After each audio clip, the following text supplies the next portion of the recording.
Assalamu alaikum wa rahmatullahi wa barakatuh. Okay, so I guess some people have some problems with the issue of taqleed and people making taqleed of a madhab, etc. So just hear me out. Even if it was allowed, I'm not saying that it's allowed to, pick and choose rulings from different madhabs. I would not do it. I would just adhere to one madhab. Why? Because it's much easier. I have a life and I'm not prepared to dedicate my whole 100% of my time to derive rulings and look at the dalil, etc. So when a lot of people say that we should look at the dalil, there are so many things we do in our daily lives that have to do with Islam. For example, we just take the salah.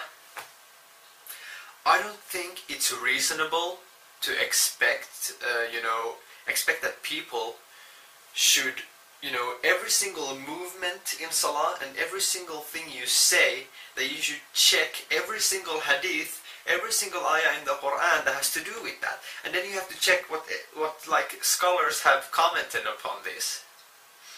Why don't you just stick to one madhab? You take what the madhab says, because we all know the madhabs, they are correct, they have accepted opinions, they're Ahlus Sunnah wal Jama'ah. So why would you start going and it's where should I keep my hands? So the Hanafi madhab says that you should keep your hands below the navel. Now a lot of people go crying, but there is no proof for this. Well, yes, there is proof, there is a hadith about this.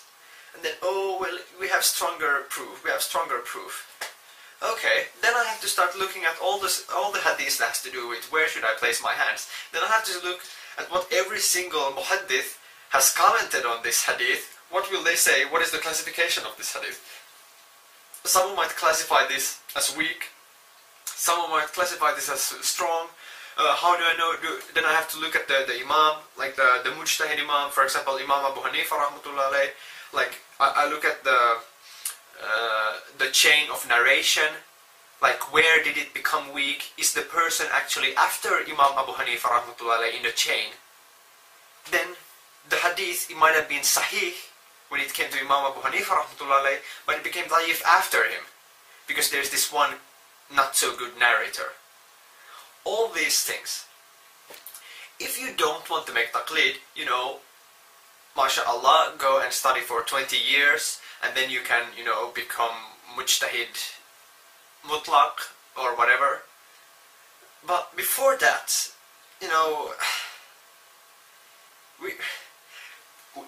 every single person is not supposed to be a scholar. We're not supposed to derive rulings. We have the ulama, they do these things and we rely on the ulama. We need blacksmiths, maybe not blacksmiths anymore. We need, airplane drivers, we need cleaners, we need engineers, we need bankers, we need everything. We can't all try to be scholars. So we let the scholars do their job and we do ours. And let me just say, looking at the history of Islamic scholarship, looking at, for example, at the Ibn Hajar al-Asqalani, if he's not good enough to start deriving rulings on himself, I'm nowhere near to even think about deriving rulings on myself. What's his name? Allama Anwar Shah Kashmiri. He's not good enough to, derive rulings upon himself. I'm not even near that, okay? Imam Nawawi, Muqallid of the Shafi Madhab. The list can go on and on and on. Who am I? I'm Fredo from YouTube. I make videos at times. I have a one bookshelf or two bookshelves filled with Islamic books, and now I think I'm a scholar because I'm supposed to know something that maybe my Muslim neighbor, because they haven't even read one Islamic book. So now I'm just going to be a scholar and I'm going to derive rulings on myself because brother, we have this hadith in Sahih Bukhari. I mean, stop acting like you people aren't making taqleed. Some people, you are always making taqleed of something. For example, the hadith. How do you know it's sahih? You're making taqleed or you're relying on this some hadith that he said that this hadith is sahih. You're not looking yourself into it. So where should this reliance stop? Because it seems that it's only that we can't accept just the madhabs. So why should we stop there? Why should we accept the the muhaddithin, all these people? We should just look at everything ourselves, and then that's all we do. That's all we do. I'm going to provide links in the description, which is down below, I guess now. And I'm going to put there the book that Mufti Taqi Usmani wrote, which is The Legal Status of Following a Madhab. It's about 70 pages. I suggest that every single person that watches this video would read it, even though you won't, but I would say that you should. Then I'm going to post other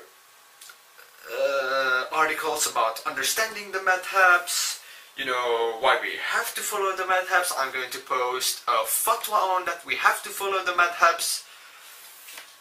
Look at the links. Look at the links. I mean, you're not a scholar. I'm not a scholar. Make taqleed. Okay? Make taqleed.